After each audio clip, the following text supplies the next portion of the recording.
নমস্কার বন্ধুরা, রুম্পার হেসেলে তোমাদের সকলকে স্বাগত।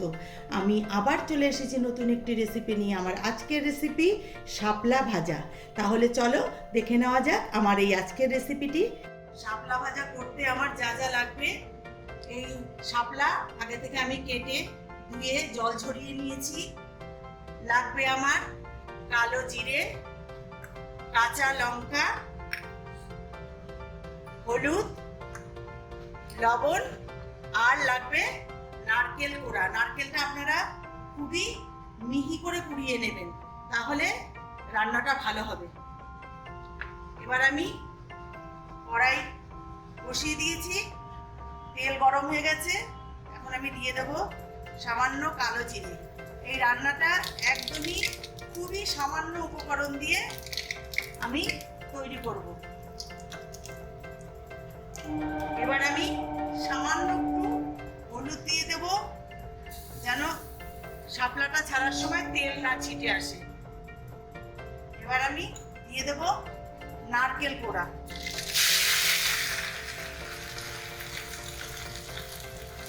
নারকেলটা ভাজা ভাজা হয়ে গেলে আমি শাপলাগুলোকে দিয়ে দেবো। নারকেলটা একটু ভেজে নেবো প্রথমে। নারকেলটা আমার ভাজা ভাজা হয়ে এসছে। এবার আমি দিয়ে দেবো কাঁচা লঙ্কা। এই রান্নাটা খুবই ঝটপট হয়ে যায়, খেতেও খুব ভালো লাগে গরম ভাতের সঙ্গে। আপনারা অবশ্যই ট্রাই করবেন। এবং শাপলা খাওয়া খুবই ভালো, এর মধ্যে প্রচুর পরিমাণে আয়রন থাকে। এবার আমি শাপলাটা দিয়ে দেবো।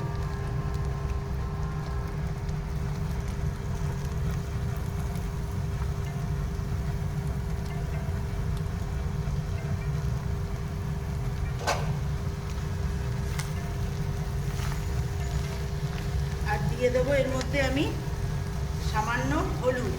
লবণ আমি এখন দেবো না, কেননা শাপলা থেকে এমনিতেই জল ছেড়ে যায়, তাহলে শাপলাটা গলে যাবে। আগে আমি নামানোর আগে দিয়ে লবণটা দিয়ে নেড়ে চেড়ে নামিয়ে নেব।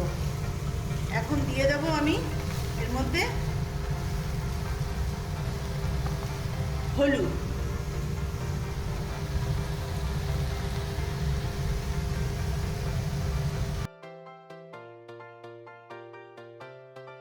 লবণ দিইনি, তবুও দেখুন জল ছেড়ে দিয়েছে।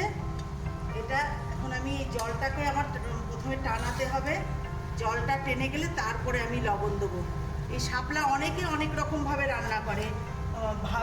শাপলার ভাপা হয় নারকেল সর্ষের বাটা দিয়ে, তারপরে শাপলা সবজি দিয়ে করা যায়, কুমড়ো, বেগুন, পেঁপে, ডালের বড়া করে সব কিছু দিয়ে করা যায়। কিন্তু আমার এই শাপলা ভাজাটা খুব ভালো লাগে। আপনারাও এটা বাড়িতে করে দেখবেন, খুবই ভালো লাগে খেতে গরম ভাতের সঙ্গে। এবার আমি জলটা আমি টানতে দেবো, তার জন্য আমি এটা ঢেকে দেবো। জলটা টেনে গেলে আমি এর মধ্যে লবণ দিয়ে দেবো। এখন আমি ঢেকে দিলাম। আমার প্রায় শুকিয়ে গেছে। এবার আমি দিয়ে দেবো লবণ।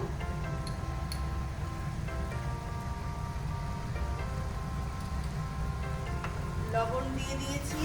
এবার নেড়ে চেড়ে এর মধ্যে আমি সামান্য একটু চিনি দেবো, কেননা শাপলাটা জলসা ভাব, তো এই জলসা ভাবটা কাটানোর জন্য আমি এর মধ্যে চিনিটা দেব।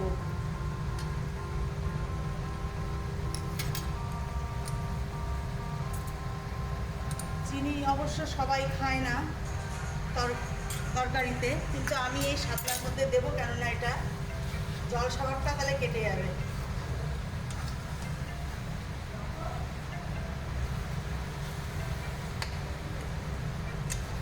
দেখুন শাপলা প্রায় আমার হয়ে এসছে। আমি এখন নামিয়ে নেব।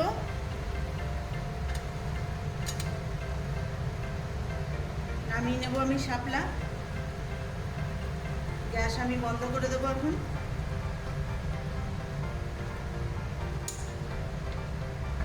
শাপলা আমার হয়ে গেছে, রেডি। দেখুন শাপলা ভাজা আমার হয়ে গেছে। এই দেখুন শাপলা গোটা গোটা আছে শাপলাগুলো। যেহেতু আমি লবণটা দিইনি এই জন্য শাপলাটা আমার গোটা গোটা আছে। আগে যদি আমি লবণটা দিয়ে দিতাম তাহলে আমার শাপলা এই গোটা থাকতো না, কারণ শাপলা থেকে তো প্রচুর পরিমাণে জল ছাড়ে, আর জল ছাড়লে কি হতো শাপলাটা গলে যেত একদম, তাহলে আমার এটা ভাজার পরিবর্তে চচ্চড়ি হয়ে যেত। দেখুন তেল ছেড়ে দিয়েছে, হয়ে গেছে আমার শাপলা ভাজা। এখন আমি গ্যাসটা বন্ধ করে দেবো। এবার আমি শাপলাটাকে নামিয়ে নেব। আমি তুলে নিচ্ছি।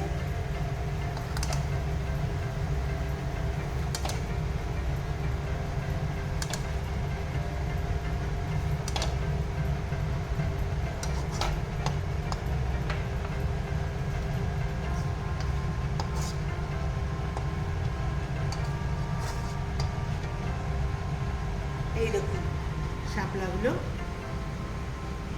পুরো গোটা গোটা আছে, দেখুন কত সুন্দর হয়েছে।